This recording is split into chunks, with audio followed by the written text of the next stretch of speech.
another person that's becoming fun is John Pulskamp. I mean, he had to make a pretty good save here a couple minutes later, over the crossbar. I had to tip it over, and I'm just enjoying watching this young dude take full ownership of this position.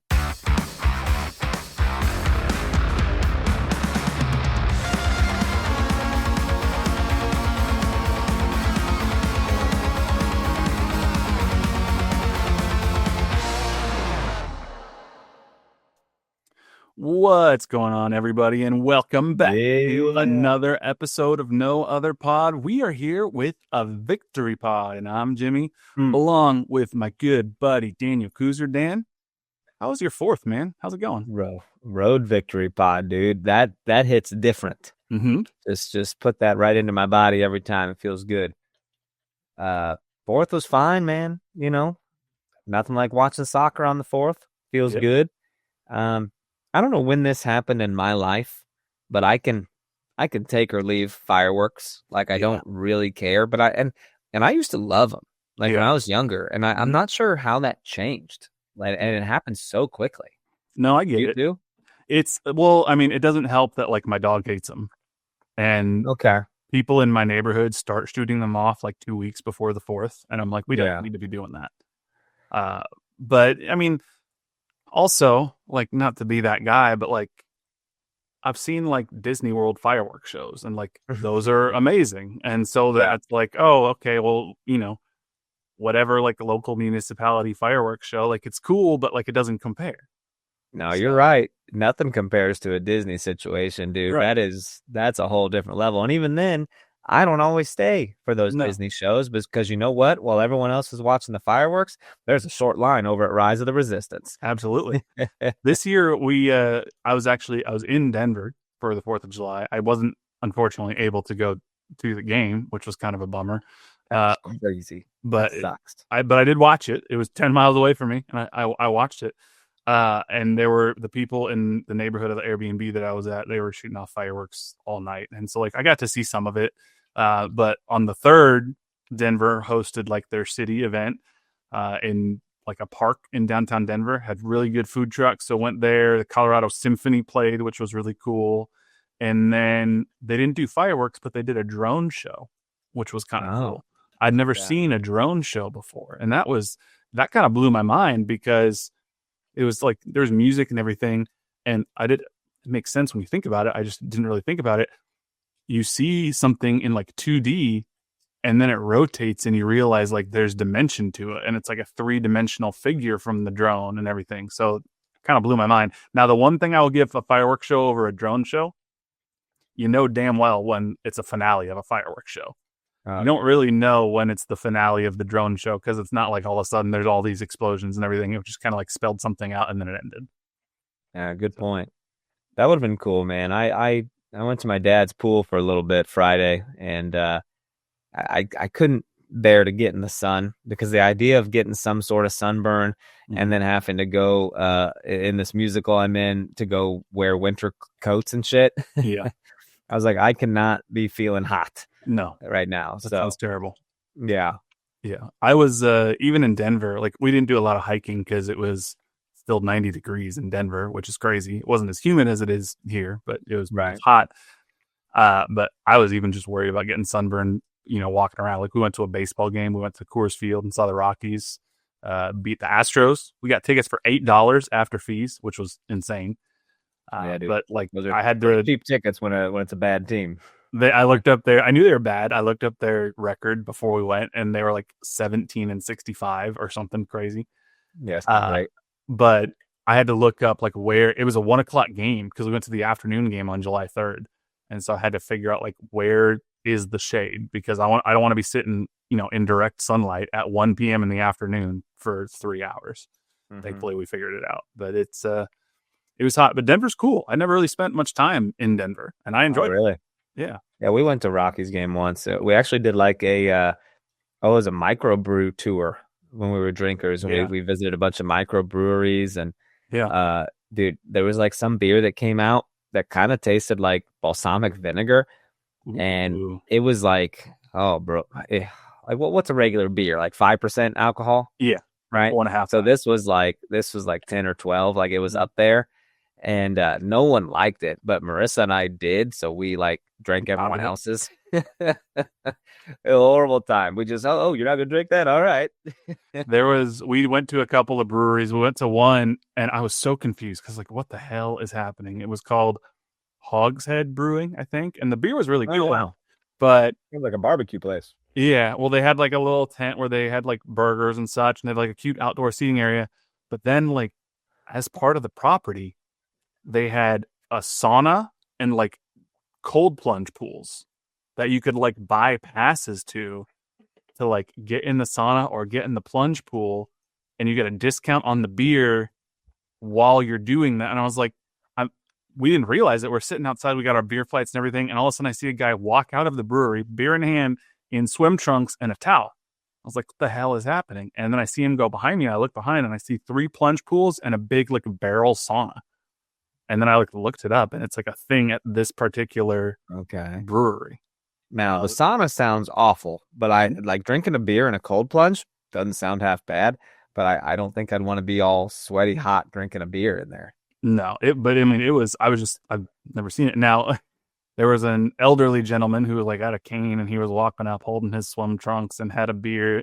Apparently he fell in the plunge pool. I think he was just like putting his feet in, and all of a sudden we heard a splash and people ran, and he's fine. Like they got him out, but I was like, I don't understand what's happening at this brewery right now. Like we just came for some beer, and there's people falling in plunge pools and getting in saunas. But Denver. You ever made a trip up to Red Rocks? You seen anything over there?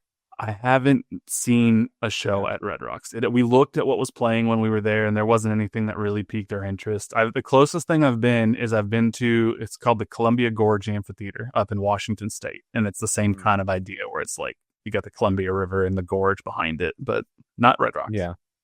Gotcha. No, we didn't. We saw Diplo there, and like we're not huge dance music people, but it kind of made me a huge dance music person. Yeah. Like, had a great time, dude. It was. Denver's cool. They had a really good food scene. Went to a really cool like Middle Eastern restaurant. Delicious hummus and baba ganoush and everything. Just like stuff I could live on and just eat all the time. Like delicious like mushrooms and leeks. Like soup. You would have liked a lot of the vegetarian stuff that they had and the vegan stuff. Oh, no doubt, dude. But the food was great. We did go to on Sunday. Because we're recording this Monday night. I actually flew back early Monday morning. On Sunday, we drove to like this wildlife refuge that was apparently in Commerce City, right next to the soccer stadium. So I did get to see the soccer stadium, and let me tell you, that thing looks like a piece of shit. Yeah, it's nothing special. It was like in the middle of nowhere, and all of a sudden I see a sign for Dick's Sporting Goods Park, and I was like, what do you mean? And then all of a sudden I see a stadium that looks like a glorified high school stadium, and I was like, this is terrible. Yeah. It's not that great to be in attendance at either. I mean, it was fine. Which is funny because like Coors Field, the baseball stadium there, kind of cool. And place. I didn't get to go to Mile High Stadium or whatever it's called now, but like I saw it and it looked decent. I mean, it's a famous football stadium, but yeah, no, the Rapids Stadium just looked kind of terrible. So. Yeah, and the team was kind of terrible as well on Friday night. So, you play where you are. It was a really like super weird game. And we'll talk about it here in just a second. But I wish I could have gone. Like I said, it didn't work out, but all the other Rapids games, like for the rest of the season, like maximum get-in price is like $30. The price for this game to get in alone was like $60 or $65 when I looked that morning. That was like they had like the fireworks and everything. So I don't know if that like was the draw, but I was like, eh. And then once the game started, I was like, damn it, I should have gone to the game. But yeah, oh well, you live, you learn. It was a good one. It was. Let's just go ahead and take our first break here real quick, and then we'll come back and we'll talk about this game. But we'll be right back. Looking for tickets for your next event? Tickets for Less is your number one source. Save big on every purchase when you use promo code KCSN at ticketsforless.com. Success in real estate takes more than vision. It takes the right financial partner. When someone takes something rundown and turns it into something great, that's called a comeback story. Like Brain Group, They take distressed properties here in KC, completely rework them, and then turn them into valuable real estate. But that kind of work needs the right bank behind it. Enter Emprise Bank.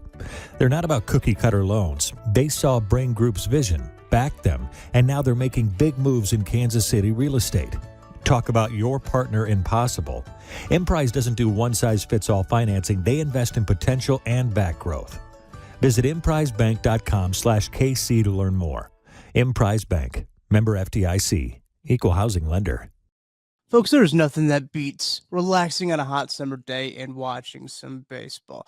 And there's no simpler way to get in on the action than by downloading the Pick 6 app from DraftKings. It's crazy simple. Just pick more or less on the stats for 2 or more of your favorite players, and boom, you're in the mix for big cash prizes. And the best part, Pick 6 is available right here in Missouri. Don't miss out on the fun. Don't settle for a smaller payout. Switch to Pick 6, and right now, new customers can get $25 in bonus picks with their first deposit of $5. Here's what you got to do. Download the DraftKings Pick 6 app now and use code KCSN. That's code KCSN for new customers to get $25 in bonus picks with their first deposit of $5. Better payouts, bigger wins, only with Pick 6 from DraftKings. The crown is yours. Gambling problem? Call 1-800-GAMBLER. Must be 18 plus. Age and eligibility restrictions vary by jurisdiction. Void where prohibited. New customers only. Minimum $5 deposit. Bonus picks expire 168 hours after issuance. For additional terms and responsible gaming resources, see pick6.draftkings.com/promos. Dude, so my show opened this past weekend. That's why my voice sounds all sexy and stuff. I'm sorry if I'm getting everyone all turned on, but I think that I'm just tired, bro. Slept for like 12 hours, but we hosted the opening night party. We've never done this. Like at your house? 40 people at our house. Yeah. It was, I set up Rock Band in the basement. That's where like a majority of people stayed because they just wanted to play Rock Band. Who knew that's such a party game, you know? Yeah. But the theater provides snacks and utensils and stuff like that. We just had to provide the place. BYOB situation, and it went till like 2:00, man. But about 1:00, you know me, dude. I was stony baloney, and I came upstairs and was just I didn't know Apple Music did music videos, so I put on music video playlist like on the TV. I can't remember the last time I really watched a whole music video, right? You know, and I'm just up there in the living room by myself, mesmerized. Just geeking out to Tate McRae, who did a song for the new F1 Formula One movie, and my buddy Max comes up. He's like, "You good?" And I was like, "Dude, come bond with me over this. Like, this is music video shit, dude." And then I just started to get tired. You can't leave your own party early, Jimmy. No. I love to leave a party early. It's great, but guess what? I fucking did. I went to bed. All people are in your house? Yeah, Marissa was up though, and then she ended up kicking people out at like, you know, a little before 2. But yeah, I was done. Would people have kept partying had she not kicked them out? If she was there, they probably would have stayed as long as she let them. You know, there was a good handful of people there still rocking out, dude. When you're doing Rock Band, time does not exist. You lose track of time. You lose track, and you're just having a blast and could play. You know, I have so many songs on there, so. What I'm getting at is I'm not as fun as I used to be. You know, staying up till 2 a.m. is not really my jam, but I got out of my comfort zone, had a little social anxiety I was able to push aside and hang out with all these people. So it was cool. Yeah. I mean, I've stayed up till 2 a.m., but not partying. I'm sitting on my couch playing a game or watching something. That's a whole long time, dude. Last time I did that was probably like college fraternity years, you know? Yeah. That's crazy. Well, good for you. Maybe that's why you got a little tired too. Well, I got used to staying up that late.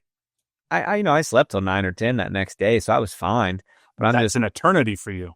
I know. My body's just wiped though, dude. I'm fucked up. It's so funny because I'll wake up on the weekend. I'll wake up around like 9:15 because I don't got anything to do. And I'll look at my phone, and you texted me like 3 hours ago, and I look at my watch, and it's like Dan Kooser completed a workout and all this stuff, and you've been up for like 3 hours and had like a whole life that you've lived, and I'm just gotta watch slowly drinking my coffee. got to watch that Formula One qualifying, that morning. So Yeah, which is funny. I had multiple people this week ask me, like, do you watch Formula One? And I was like, no, I don't, because I don't have the time to get into another thing. I know, but the crashes, oh my God, the crashes just look like murder. Like, oh, that man's dead. Yeah, it's insane. I don't know how people survive those crashes. Hey, Chris came and saw my show on Thursday. Did he really? Damn it. Yeah, he was able to come down. I know you were out of town. I know. And Nick was out of town too. I was gonna see if I can coordinate with Chris to go. So I'll have to either convince him to go again, or I'll just show up by myself. Now you coordinate with Nick, dude. Now I'll coordinate with Nick. Like, no pressure. Yeah, Nick couldn't go either. Nick and I'll coordinate. Go. We'll have Nick and I'll have a date, and we'll show up and we'll see you. Hey, there's only 18 more performances. This motherfucker goes for 6 weekends, bro. That's insane. That's crazy. It is. You're gonna lose it. It's a good time. Let's talk a little bit about this game, because hell yeah, this one, we've had this little like pseudo homestand that was kind of split into 2 parts, split up by this road game. And we kind of talked last week when we were looking at the standings. We were like, we've gotten some points out of these first, few games at home, but we hadn't really closed the gap between us and who was in that 9th place spot. It was still like 5 or 6 points, which was maybe a point or 2 better than when this little homestand started. But we were like, hey, if we're going to be challenging for a playoff spot with, 5 of the last 9 games on the road, I think it is, we kind of have to get around that 9th spot leading into the end of this homestand. And so Colorado, they're not great, but neither is Sporting. So I thought we could get a result. I'd be lying if I thought we were going to go into this game and get a full 3 points confidently. It's not what I was thinking. No, I was never confident about this, because I think the stat that came out was this is the first time we've won in Colorado since 2014. Which is insane. Which is the year that I became a fan of this club. It might be that you and I, because I think it was it March 2014 or something like that? I bet it's in Chip's little write-up I got right. Probably is, because if it's before June 2014, then that means I had never seen Sporting Kansas City win in Colorado, because I started watching Sporting Kansas City in June of 2014, right after I moved here. So maybe I was the bad luck charm, and I just had to go to Denver to break the streak. You just had to go. Yeah, that makes sense. But the lineup, I mean, it's really interesting what Kerry's been doing with this front line, because he took over and he kind of booted Eric Tommy to the bench for a while, and Daniel Shallowy came in and was the captain. And over the last handful of games, Daniel and Eric have kind of been, flip-flopping a little bit, and it's sort of like whichever one's in there, they're the captain. And it's kind of an unusual situation to be like, we got 2 captains, but they're not consistent starters because they're fighting with each other for that starting left wing spot. Yeah, it's pretty weird. But if Eric Tommy's going to get in there and do things like he does, I see no reason to take him out, because that's insane that he can just put his head down, take on 4 defenders, and slot one into the net. Like this, I don't understand. Yeah, and we'll get to that one. I think the biggest takeaway from this game is it's good to see Sporting Kansas City winning a game that they maybe have no business winning. Like Kerry even said after the game, Colorado probably feels hard done by this result. And if I were them, I'd feel very hard done by this result, because I'd be pissed. Yeah. I mean, you hit the post on a penalty kick. You hit the post again later on in the run of play. John Pulskamp, I mean, this started right off the bat, dude. Sporting scored 3.5 minutes into this game. It was crazy. I mean, if you weren't in your seats yet, if you were like, I better get a soda or something, like you might have missed this shit, but it happened. Yeah. And so I'm watching at the Airbnb with my cousins, and we had sort of like a 2-screen situation going on. They have a projector, so we were projecting the game up onto the wall behind the television, and then we had the Sandlot going on the television, because we had just, for whatever reason, ended up just doing like a baseball movie marathon day from the 90s. We watched Angels in the Outfield, we watched The Sandlot, we watched Rookie of the Year, and we watched A Kid in King Arthur's Court for some reason. Were there any of those you had not seen? I'd seen all of them, but I hadn't seen I hadn't seen A Kid in King Arthur's Court in probably like 20 years. So I didn't. Is that the same guy from Rookie of the Year? 100% is. it's like I wish those movies were connected somehow. Like We in the decided same that they are. universe. I decided that he goes from Rookie of the Year and grows up after he loses his powers, and he has like PTSD from being in the pros, so that's why he's a little skittish when he's playing in at the beginning of a kid in King Arthur's Court, and then just becomes that kid. So that's Fair my enough. canon. But we're watching this, so I'm like mostly paying attention to the game, like the Sandlot's happening, and I'm like, okay, this is kind of cool. And then 3.5 minutes in, kind of out of nowhere, because Joveljic is putting pressure on the Colorado keeper, just forces a truly terrible turnover. And I believe it was Eric Tommy who was there to actually steal it, finds Joveljic, which I was like, thank God they learned from their mistakes from last week. They actually cut it back to the wide open Joveljic, puts it away 4 minutes in, 1-0. Perfect. All that was you made someone pay for a mistake. Mm-hmm. And that's what you got to do, man. Like, that doesn't happen without Eric charging the ball like that. Right. Joveljic and Eric both just that high pressure. Insane. And Joveljic being a finisher like he is, dude. Like, can't ask for much more. And just his ability, because we have some guys on our team, not calling him out, choppy, but they can't. Shit, you did call him out. They can't, they don't have quality on both of their feet. Joveljic, he doesn't have to try to get it on his right foot or left foot or whatnot. He takes it with, he can do it with both, and he just calm first time touch off his left foot into the back of the net. But it was really good to see Sporting Kansas City force a silly defensive error, because how many goals have we seen Sporting KC give up over the last few years, honestly, with silly defensive turnovers? Yeah, it's nice to be on the other side of that for once. Yeah. So it was started off about as well as it could, and then Colorado kind of kept building the pressure. I think they had 13 shots at the half, and one of them came around the 30-minute mark, because Pulskamp, he stops a shot, kind of spills it. You'd like to maybe see him hold on to it, but he spills it to his right, and then there's a Colorado player who's running for the ball, and Pulskamp dives, clips his foot, and Pulskamp kind of appealed, but you see the replay, he gets them. It's a penalty. Is it the most egregious penalty I've ever seen? No, but it was the correct call. So didn't really have a choice.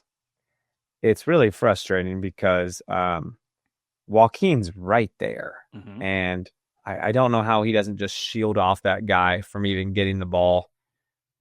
Maybe speed's a factor, but didn't matter here, dude, because penalty comes up and they kick it off the post. Georgi Mihailovic, yeah. Now, John's going the right way. I'm not sure if he does stop that. I think it might sneak in the corner if it is on frame. But, it is what it is. He did go the right way. And, yeah, I mean, does he get the world's best dive? No, but he goes the right way, which I'm going to give John credit. It probably puts enough pressure on Mihailovic that he's like, I got to get this exactly right. And he just misses it a little bit wide to the left. And that's a situation that ended up being the difference in the game. And Pulskamp continued to come up big, not even just guessing the right way here, but throughout the remainder of the game. He had a hell of a game. Yeah, dude, there were moments, man. Like, they had a pretty open shot on goal with this cross like 3 minutes later as well. And I thought it went in at first till I saw the ball behind the net. I was like, oh, shit. But they weren't done. They should be pretty mad, because in the first minute of stoppage time in this first act, Jesus Christ, what am I doing? It's like you're a theater kid. God damn. They bounce it off the post again, man. Has a great wide open look, and this thing just trickles across the line. Mm-hmm. I'm just like, oh no. If someone's there to slam that home, like that's game over. It was Mihailovic again. He just hits the other post this time. Same guy. What a time he's having. What a time. Yeah. He had the Willie Agata Memorial post game. Yes. So. And then so halftime happens. We're up 1-0. You need intermission. Stop it right now. And halftime happens, and they're coming 30 seconds into the second half, dude. This point blank shot, and John Pulskamp just like uses his body to stop this shot. And by his body, I mean maybe his junk. It might have hit him right in the PP. I'm not sure. We talked about this a little bit, but one of my favorite things about Pulskamp as he's continued to develop over this season is his decisiveness and ability to come off the line. How many times have we seen him come off his line, make his body huge, and stop a shot 10, 15 yards off the goal line? And this is something where, do I think Pulskamp is a better goalkeeper than Tim Melia right now? Absolutely not. Do I think Pulskamp might be better at this specific thing than Tim Melia was? I think he might be. Because Tim would come out sometimes, and I don't know why, but like Tim also kind of had like a knack for like getting chipped. Like when he'd come out, like they'd sort of like chip it over him or something. And for whatever reason, Pulskamp he just has this ability to get big and make sure he gets his body in some way in front of the ball. So yeah, it just sure works. seems that way. And if he's not making stops, then he's assisting goals. And for the second time this season, the man hits one crazy long ball. Eric Tommy settles it with his chest. Yep. And just gets past a guy and then cuts another guy over and dribbles through another guy. And then as another guy's coming up on him, he hits it into the right side of the net for a goal. Yep. There are 4 defenders that end up coming in his vicinity, and he's just slicing them up, dude. Like, just, oh my God, it's insane. This is, first off, Sporting should never play a ball out of the back ever again, because this is the second time Pulskamp's done this. So clearly he can, and occasionally he hits a ball out of bounds, but like he can distribute the ball pretty well. Like, let him distribute it. Stop trying to play the ball out of the back.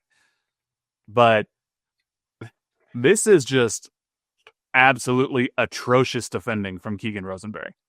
Like, he kind of like softly throws his leg around Eric Tommy, and it almost looks like he doesn't think Eric's going to bring it down. I don't really know what he's doing, but it's just truly terrible defending.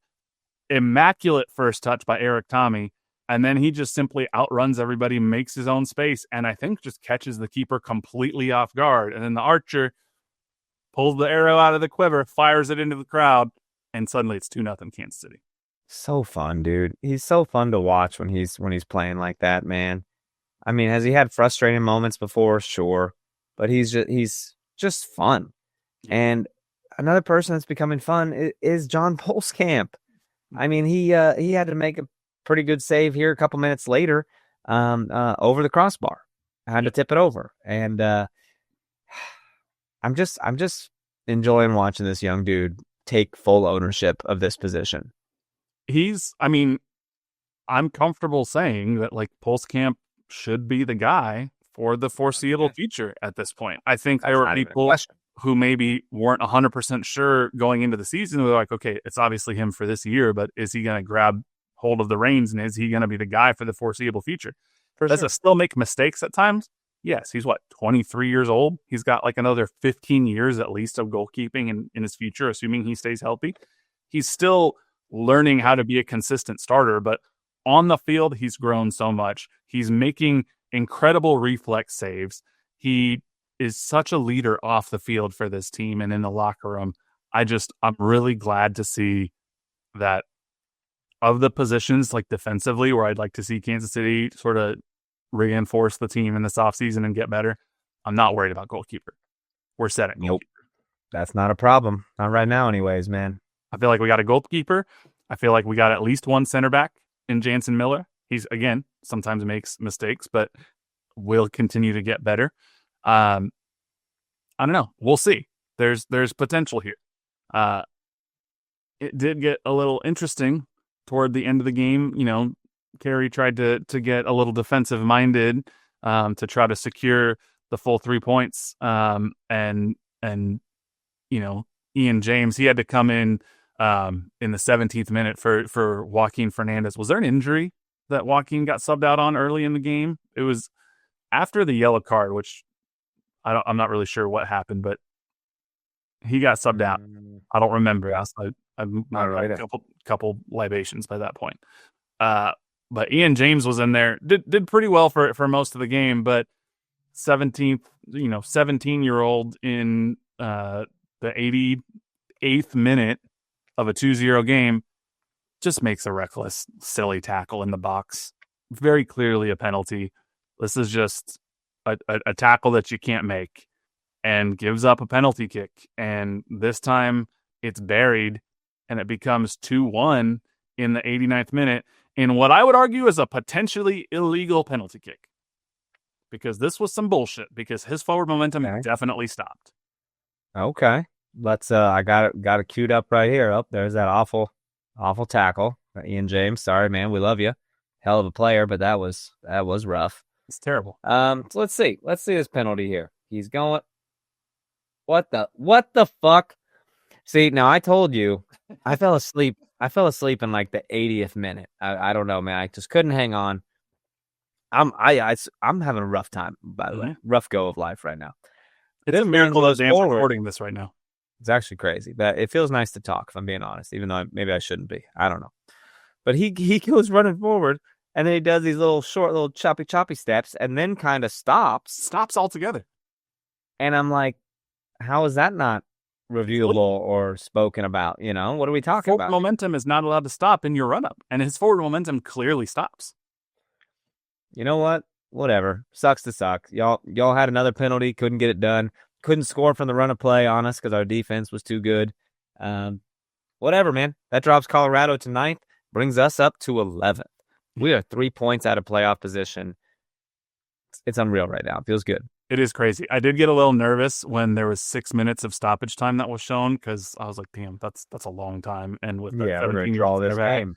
And Zoran did his best. Like, after the goal was scored, he tried to get in the way a little bit to delay the restart, but they saw it through, man. 96th minute, it ends 2-1. This game, if you look on FOTMob, 24 shots for Colorado to 5 for Sporting Kansas City. 8 big chances for Colorado to 1 for Sporting Kansas City. 67% possession for Colorado to 33% for Sporting Kansas City.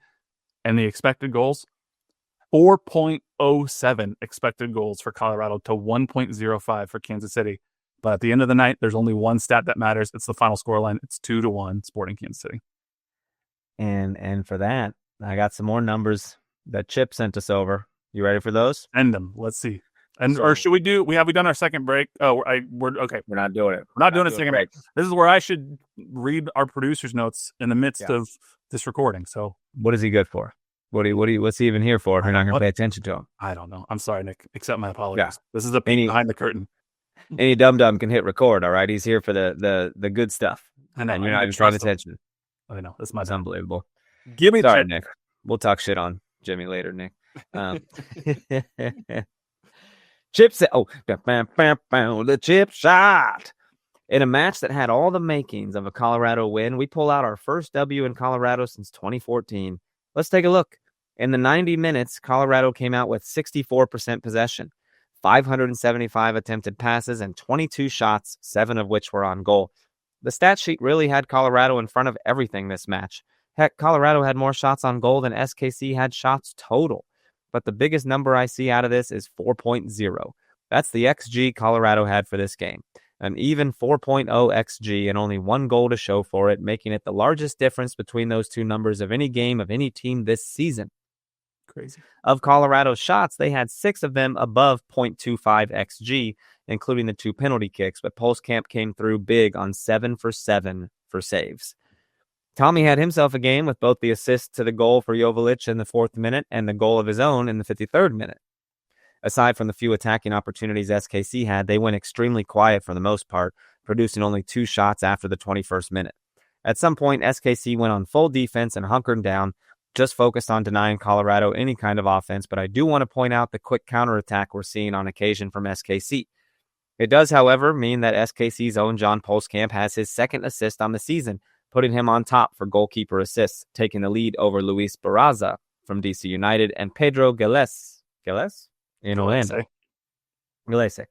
The last time that any goalkeeper had more than 1 assist was in the 2013 MLS season when Eddie Gabe of the Columbus Crew bagged 3 assists on the season, but Eddie was a goalkeeper and a midfielder, so I'm putting an asterisk next to that one. Funny enough, when he got his assists, he was not playing as a goalkeeper, but in the midfield role. When he was in midfield, Andy Greenenbaum was his goalkeeper. So there you go, bringing it back full circle since Andy was the SKC keeper in the 2014 season. Legend. Regardless, Pulskamp letting loose that cannon and using it to start counterattacks doesn't feel very sporting since this team is more deliberate with their approach play than fly by the seat of their pants. But I don't hate the idea of changing up who our soccer identity is, especially if it means we net more goals. Be less predictable and they won't know what you'll throw at them next. SKC giving up the 2 penalties in the match was disappointing, and I really hope Ian James isn't kicking himself too hard over it. But onward and upward, your Sporting Kansas City team is now knocking on the door of playoff contention, only 3 points behind 7th through 10th place, all at 26 points. We're approaching the meat grinder. But with how well SKC has been playing and how far back we started this season, SKC has gone 6-4-5 since April 1st of this year. In terms of points per game since that April 1st mark, SKC rests at 1.47 in overall points per game, which is 8th highest in the West and tied for 15th highest in all MLS. We have a road ahead of us, and next up is Saturday when we host Seattle Sounders, who are, as I'm writing this, tied 1-1 against Columbus in the 90th minute. Seattle is currently perched at 5th in the West and 1.4 points per game in the last 5 matches, same as SKC.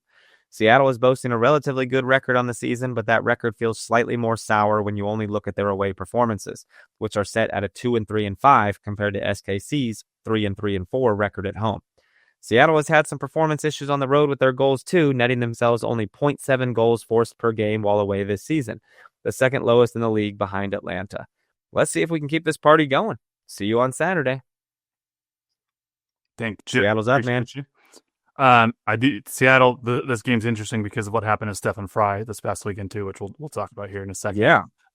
But I do want to just give Kerry Zavagnin a shout out because you might hear 1.47, 1.48 points per game since Kerry took over, which is okay, unremarkable. But when you think about that is a playoff team in that time with the exact same roster that Peter Vermees was only able to get 1 point out of in the entire first 9 games leading up to then, that's something. I mean, I don't think anybody is sitting here with the illusion that this team as currently constructed is a team that's going to compete for MLS Cup realistically or the top of the West. But if the coach can take a team that was at 1 point through 9 games or whatever it was, and then turn it instantaneously into nearly 1.5 points per game and would be a playoff team if you extrapolate that over the course of the season. I'm not saying that is give Kerry the job right now level turnaround, but it's certainly enough to put him in that, serious conversation. Look, I mean, an away win for us is huge. Mm-hmm. And we really got to start winning at home. And that can start with taking down a really good Seattle team. Mm-hmm. We're knocking on the door, man. We're right there, dude. Like, On the door. and it's pretty crazy. Like Chip said, man, 7th through 10th are all tied on 26 points. Mm-hmm. And we're right below at 23. So it's rough. We're clawing back into this thing. There are, how many games played? We played 21 games. Mm-hmm. So, yeah. And if you look at Austin, who is right in front of us, they've only played 20 games, but then Colorado and Houston both. This is why the Colorado win was so huge. They're also sitting at 26 points. They've both played 21 games as well. There are 14 Look at LAFC at 26 points. LAFC's only played 17 games. They have like 4 games in hand. Like, that's crazy. So realistically, LAFC is probably closer to that like 4th, 5th spot when you account for what they're actually doing. They would be, in terms of points per game, they'd be 5th above Seattle. But their Sporting is 3 points off the 7th place team in the West right now. This is a team that if they continue to play at a 1.5 point per game pace the rest of the season, they'll probably make the playoffs in some fashion, because 1.5 points per game would get you up to 6th place right now. So that should be enough if you continue this pace to get you into that 8th or 9th spot, probably, even with the hole they have to dig themselves out of. It starts right now, dude. The little things. I mean, we'll have Jake Davis back from red card suspension. Mm-hmm. So that's something. I'm excited for him to be fresh and be ready to be fired up again. But we're things are clicking where they need to be clicking, man. People that should be scoring are scoring. Mm-hmm. I'm excited for Saturday. Well, and so teams that are in front of us, Seattle is in front of us. We still play Seattle twice, including this Saturday. Colorado, we play Colorado another time. Austin, we host Austin. And Houston, we host Houston on decision day. So there is, I'm not going to say Sporting Kansas City controls their own destiny, but they've almost set themselves up to control their own destiny and get into the playoffs if they can be successful against those 4 teams. Yeah, good point. This is a huge back half of the season that not only is going to determine can Sporting Kansas City make the playoffs, it may determine does Kerry Zavagnin get this job. Right. So we'll see. Now, I do want to give a shout out before we dive fully into the Seattle game. Both John Pulskamp and Eric Tommy were named to the team of the week, team of the match day, or whatever it's called. That was announced Monday afternoon. So shout out to Pulskamp and shout out to Eric Tommy for earning those team of the match day honors. So pretty cool. Very cool. Now we do play Seattle coming up here, and Seattle is a good team, but I don't know how many of you saw this. I didn't see this live, but almost certainly Seattle's not going to have their goalkeeper Stephen Fry in goal. They haven't officially said this, but I'm having a hard time believing that he'll be cleared to play on Saturday, because in stoppage time of the game with Columbus, he took a knee to the head off of a corner, immediately went out cold. They eventually had to bring an ambulance out onto the field. They took him to a hospital, and they ended up just calling the game, like ending the game before they even finished all of stoppage time. And shout out to Wilfred Dancy, shout out to Brian Schmetzer. The 2 coaches of the teams ultimately told the referee, we don't need to continue this game anymore. A player. What does the game end? The score? It was tied, I think. I want to say it was 1-1. Oh, was it a draw? Yeah. So, had Columbus been down a goal, would they have decided to do that? I don't know. But the situation is what the situation is. And ultimately they decided, we just saw a man get taken to the hospital after taking a knee to the head, and he was lying motionless on the ground. We don't need to keep playing. He won't play. I mean, concussion protocol is a real thing. Like, yeah, ain't no way. So we'll presumably be going up against a backup keeper. Mm-hmm. Hopefully take advantage of that. Yeah, and we hope that Stephen Fry is doing well. He's since tweeted that he's home and no longer at the hospital. So, by no means do we want to be sitting here saying like, oh, we're grateful not to have to play Stephen Fry because we'd rather him be healthy. But the reality is Stephen Fry will almost certainly not be in goal for Seattle. So in terms of a pure soccer perspective, it does give SKC an opportunity to capitalize on Seattle not being at full strength. So, yep, this is a huge opportunity for Sporting Kansas City. And if they can earn the full 3 points here, this is a huge momentum swing as they continue to move into the last 40% or so of the season. So totally. We'll see. Man, I wanted to tell you, did you see who's running the hot dog race at the Royals tonight? Who is it? Well, it's Jacob Bartlett, Ian James, and Jansen Miller.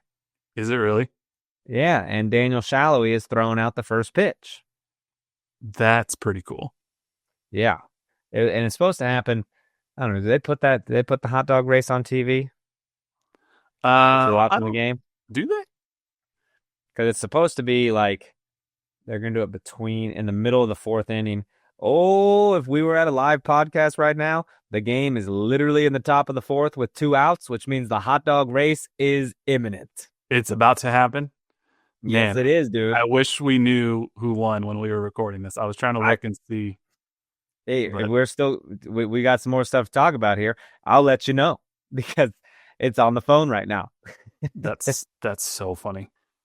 They didn't do a hot dog race at the Coors Field game, at the Rockies game. They didn't. No. I didn't see anything like that. So, what did they do? Anything fun? I mean, for like 3 innings in the middle, which is maybe when they did it. We went to the bar that was nearby. In the stadium, they have a bar. We just kind of went and chilled there for a little bit. So they might have done something then. I don't know. But it was still a cool stadium. But that's cool. I wish that I was at the Royals game to see. Now, none of them better get hurt. I'm going to be pissed if they pull a hammy dressed as Relish. That is interesting. They don't normally have like starters do that. So that the fact they have two of the three of those that are running are starters. Yeah. So I don't know. It is interesting that is something that's happening. But we'll see. Seattle, just to close this loop. I mean, the players that we're going to have to keep an eye on. Albert Rusnak, he used to play for Real Salt Lake. He's been with Seattle for a few years now. He's their primary goal scorer. He's leading with 7 goals. And then Danny Muzovsky, he's got 6 goals. Paul Rothrock, Jordan Morris, they got a few goals. They have Jesus Ferreira. I forget that they traded for Jesus Ferreira with FC Dallas before the season started, so he's somebody on the team too. So they got a handful of guys who can score goals and will make things interesting for whatever the back line looks like. Probably Jansen Miller and Joaquin Fernandez. Joaquin's not hurt. It looks like he just got subbed out because he was on an early yellow card, and they just wanted to be cautious. So we'll see, but fingers crossed that they can get a result against Seattle. Going to be very difficult. I'd like to think they can continue the momentum from last week and earn a full 3 points. We'll see. Right. So, and it's by the way, this weekend, isn't it retro night? It is retro night. I think you're right. And now, no new jersey or anything this year, but I think are they going to be wearing the ones that they released last year? Maybe.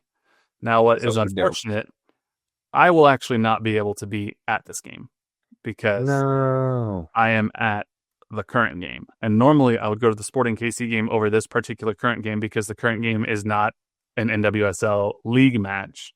It is like an exhibition, if you will, or a side tournament. But it is the current media game this weekend, and myself and Nick are both going to be playing in the current media game. So that's right. If you're at CPKC on Saturday night, make sure you cheer on the No Other Pod guys, KCSN, Tucker Franklin. He does Chiefs podcast. He does Mizzou Tiger podcast. He'll be playing in the game as well. So KCSN will be well represented at the KC current media game. I got to tell you, Chris did not get put on a team at all. And I think he put his info in there and everything. I don't know. Maybe knowing Chris, he didn't hit submit or something. That's possible. That was an oversight on the current side. It's possible. I mean, should have emailed Landon. I think he's also got other things that he could do instead that he's like, it's fine. He's the only man that's ever scored a goal in CPKC. I know, dude. They'll let anyone play. I mean, look, Nick's playing, for God's sake.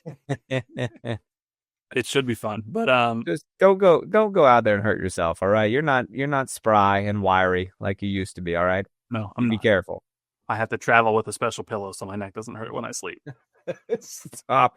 I'm gonna mute so I can cough. I literally bring my Tempur-Pedic pillow with me so my neck doesn't get sore because I'm an old man now and I've killed Dan. Dude, I'm dying. That's where I'm at, but it's it'll be fun. I mean, it's gonna be like 8 minutes at most. So yeah, should be good. I wish it was during like a real game though, and not this little friendly tournament, Now our team, what are we? Are we Team Storm? I think we're Team Storm.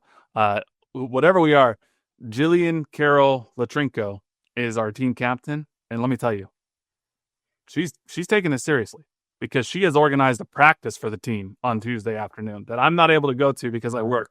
But she played D1 soccer. She's been around soccer her whole life. Nick's going to be there at the practice holding it down for us. They're trying to get organized and start practicing and such for an hour at CPKC Tuesday afternoon. So if I didn't work, I'd be there, but I'm happy to be at work. But I am excited to see how a 25 versus 25 scrimmage goes. Yeah. Good grief. It's like a battle royale. If one of the three of myself, Nick, or Tucker somehow scores, we're going to have to coordinate a celebration somehow. Yeah, if you can find each other on the field. Right. I normally play defense, so I don't know No, it's not only half the field, Nick. It's the whole field. We're going to be dead ass tired by the end of it. No, you won't. You're not going to be able to move, dude. You're not going to be able to dribble. Tired after the media game. Right, but you're not going to dribble the ball past midfield without like 8 people on you. You know what I mean? It's crazy. We will do a jersey swap. We'll make a whole thing out of it, and it'll be hilarious. There you go. And this time, I'm going to remember to bring shorts. Don't. Yes. You don't want to swap jerseys either. It's going to be 100 degrees, and you're going to your jersey's going to be soaked. No one wants your jersey. No, and it has our custom names on it and everything. So it's true. Why are we swapping? Yeah, it should be fun. So I'm looking forward to that. So yeah, if you're at CPKC on Saturday, say hi. I won't be able to watch the sporting game live, but I'll catch up. I'll keep an eye on the score, and I'll watch what I can live when I'm in the press box at CPKC. So there you go. We'll see. Good. Was there anything else MLS related you wanted to touch on? Oh, didn't Miami get quite an ass whooping? Did they? Club World Cup. Oh yes, they did. That's a good time. Yeah. We PSG is going to take care of business, right? Like they're just going to run away with that thing. I have to believe so. I would think so. They play Real Madrid on Wednesday, and if anyone has a chance of knocking them off, it's probably Real Madrid. Miami got their ass whooped by PSG and got knocked out. I think it was last week. So they actually we didn't talk about it. We didn't really talk about it. And then Miami they took it out on Montreal this week in league play and won 4-1. There you go. But yeah, no, PSG beat Bayern 2-0. They're on a collision course with Real Madrid. And this is one of those games where it's like, oh, suddenly you get toward the end of the tournament and they start carrying similar to how we deal with the Open Cup here in MLS.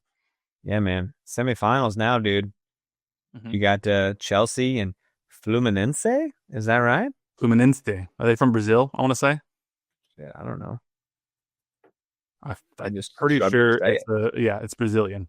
So I think they probably did not expect to be there, but there they are. They beat Al Hilal, who calls themselves the most decorated soccer club in the history of soccer clubs. So that's a pretty weird thing to say. Yeah, well, they have, I think, technically won more trophies than any other club, but it's also like they're not winning like UEFA Champions League. It's just a different thing.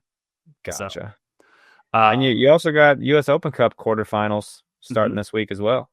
U.S. Open Cup quarterfinals is starting, so we'll see what happens there. Obviously, Sporting Kansas City no longer in that, but there's some interesting games that are happening this week. So certainly something to watch. Lots of MLS teams are still in the U.S. Open Cup. We got the Philadelphia Union and the New York Red Bulls. You got Nashville and DC United. So San Jose versus Austin, and then Minnesota and Chicago. So it's probably going to be an MLS team. Probably so. I mean, I think are only MLS teams left. It might only be MLS teams left. There's also the Canadian Championship that's happening, and those confuse me because I get those mixed up with Open Cup. But yeah, it's all MLS teams left in the Open Cup. So nice. Not surprising. But the last thing I do want to talk about briefly is, unfortunately, the U.S. men's national team. And they kind of shit the bed in this fight. Yeah, that didn't Mexico. Didn't pan out for us. They scored early in the 4th minute on Sunday night, Chris Richards, and went up 1-0 in Houston. This was at Energy Field, I want to say. But then Raul Jimenez scored in the 27th minute, and he did a nice tribute to Diogo Jota, which we didn't mention this, but the Liverpool star and his brother were tragically killed in a car accident. Sounds like their tire blew, and then they ended up in a car crash. So, truly terrible situation. Shout out to Liverpool because they've already said they're actually going to pay out the remaining years of his contract to his family and take care of them, which they don't have to do, but is an awesome gesture. So yeah, shout out to Liverpool, and that's from an Everton fan, hey, good on Liverpool for doing the right thing. But then in the 78th minute, Mexico got what ultimately became the go-ahead goal, 2-1. But this game wasn't without its controversy, because did you watch this game live, or have you seen anything about this? The USA game? Yeah. I did watch live, yeah. So in the 67th minute, it was 1-1. Very controversial moment because a Mexico player full on puts his hand on top of the ball and stops its momentum dead in its tracks in the penalty box. And this was not deemed to be a penalty. And Pochettino was losing his mind. U.S. fans were losing their mind because you will not see what appears to be a more blatant handball ever in your life than what happened here. It was not called a handball. And apparently, per Christina Unkel and Dr. Joe Manchik, both of whom are rules experts, they say, based on the way the handball rule is written, this would not be considered a handball because it wasn't deliberate and he was already falling and naturally bracing himself before the ball fell under his hand. There was no secondary movement of the ball, so it was considered non-deliberate and therefore not a handball. Now, to me, I feel like there's something wrong with the rule then if this can happen and it's not called a handball. Yeah. It doesn't honestly matter to me if it's deliberate or not. What matters to me is the ball was moving around in the box and a Mexico player full on stopped its momentum entirely, whether deliberately or not, whether he was trying to brace himself or not. That should be a handball. But I would think so. It wasn't. But nevertheless, it didn't work out. Didn't work out. So now the U.S. loses again to Mexico. Mexico's 2-time defending Gold Cup champions. And there's another international window, I want to say in September, but the last remaining tournament is the World Cup. And maybe Pochettino learned something about the team in this window, but this certainly wasn't the A team. So this doesn't leave me feeling confident going into the 2026 World Cup next year at all. No, it probably shouldn't. So I'm at this point, I'm expecting that we're going to have a group stage match or group stage crash out, and that'll suck. And if we get out of the group stage, I guess I'll consider it a success. But that kind of sucks because that really means we haven't made any more progress as a footballing nation since 4 years ago. Yeah, agreed. So, and I guess it's if there's anyone to blame, quote unquote, maybe it's the national soccer media for hyping up this generation as this is the one that's going to give the U.S. the chance to, make a run or potentially win something in 2026. And they fell off.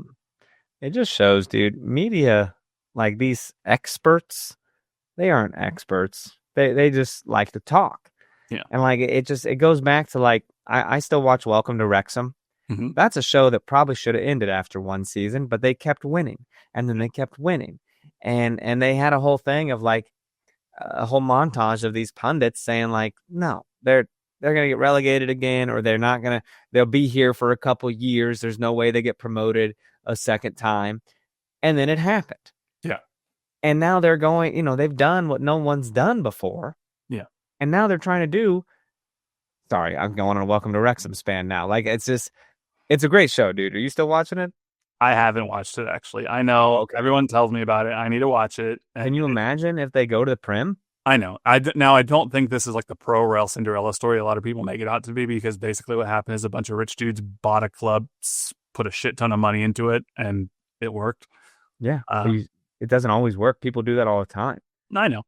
It's just like they make it out to be like a bunch of scrappy lads from the pub have worked their way up to the championship, and it's not I think like that. But no, we all know it's not that. Yeah. And now they got a new spinoff show coming with Eva Longoria's team down in Mexico. Yeah. You've heard of this? Yeah. So, I mean, it's a cool, look, it's bringing more people to be fans of soccer. And that's a good thing. I agree. We'll see. Now, I think if we could have less people like Alexi Lawless who show up riding a horse and wearing a cowboy hat and being a general asshat as the voice of American soccer, quote unquote, then that's also a good thing. But yes, use less of him. So, right. End of my rant. But that's about all I got for this. You got anything else for our good listeners? No, it sounds like that's about it. Well, thank you all so much for listening. Super glad we had a road victory pod to talk about this week. Make sure you leave us that 5-star rating and review if you haven't done so wherever you get your podcasts. Make sure you follow us on socials at NoOtherPod, at Dan Kooser, at JCMac03. Shoot us an email, nootherpod@gmail.com, or check us out on YouTube, KCSN Soccer, or via the Kansas City Sports Network app. But until next time, he's Dan. I'm Jimmy. We'll catch y'all later. See ya. We're coming home, baby.